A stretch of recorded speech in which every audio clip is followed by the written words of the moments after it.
अज़ीज़ हैं या लंदन से मुज़म्मिल डोगर साहब, वो पूछते हैं कि क्या रोज़े के दौरान दांत की फिलिंग करवा सकते हैं और अगर कोई इंजेक्शन वगैरह नहीं लगना?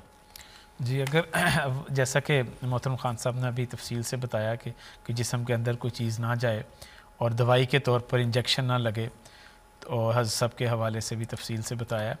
तो अगर तो इंजेक्शन नहीं लग रहा और एहतियात के साथ वो फिलिंग हो जाती है तो कोई हरज नहीं है, लेकिन अगर एक ज़र्रा भी अगर अंदर चला जाएगा तो फिर रोज़ा टूट जाएगा।